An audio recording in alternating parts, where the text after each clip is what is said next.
সামনেই বিধানসভা নির্বাচন ক্রমশ চড়ছে পারদ, আর সেই আবহে মায়াপুর ইস্কন মন্দিরে গিয়ে পুজো দিলেন কেন্দ্রীয় স্বরাষ্ট্রমন্ত্রী অমিত শাহ।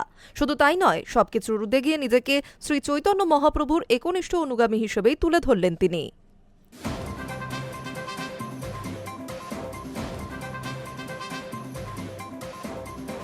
সামনে বিধানসভা নির্বাচন ক্রমশ পারদ চড়ছে, আর সেই আবহেই মায়াপুর ইস্কন মন্দিরে গিয়ে পুজো দিলেন কেন্দ্রীয় স্বরাষ্ট্রমন্ত্রী অমিত শাহ। শুধু তাই নয়, সবকিছুর ঊর্ধ্বে গিয়ে নিজেকে শ্রী চৈতন্য মহাপ্রভুর একনিষ্ঠ অনুগামী হিসেবে তুলে ধরলেন স্বরাষ্ট্রমন্ত্রী। বিশেষ অনুষ্ঠানে বক্তব্য রাখতে গিয়ে শাহ বলেন, আমি আজ এখানে স্বরাষ্ট্রমন্ত্রী হিসেবে আসিনি, বরং চৈতন্য মহাপ্রভুর ভক্ত হিসেবে এসেছি।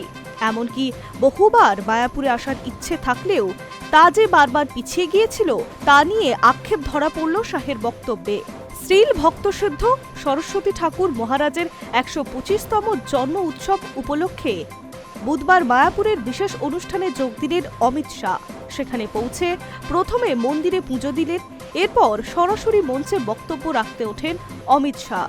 শুরুতেই তিনি বলেন, মায়াপুরে আসার আগে সকালেই প্রধানমন্ত্রীর সঙ্গে কথা হয়েছে। মায়াপুরে আসার কথা আমি ওনাকে জানিয়েছি।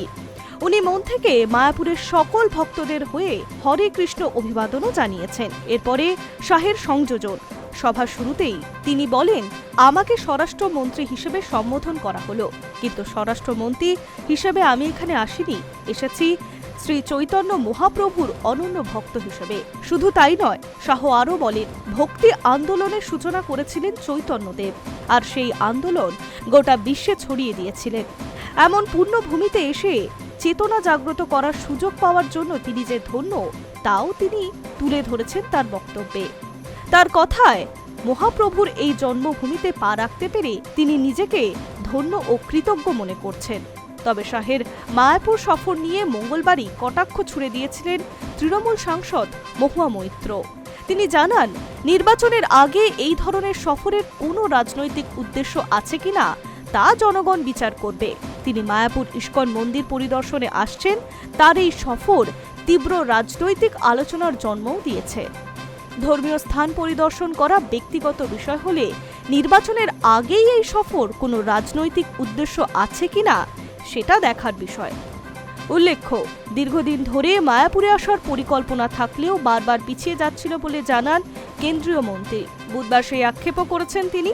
অনেকবার মায়াপুরে আসার সুযোগ এলেও কোনো না কোনো কারণে তা বাধাগ্রস্ত হয়েছে।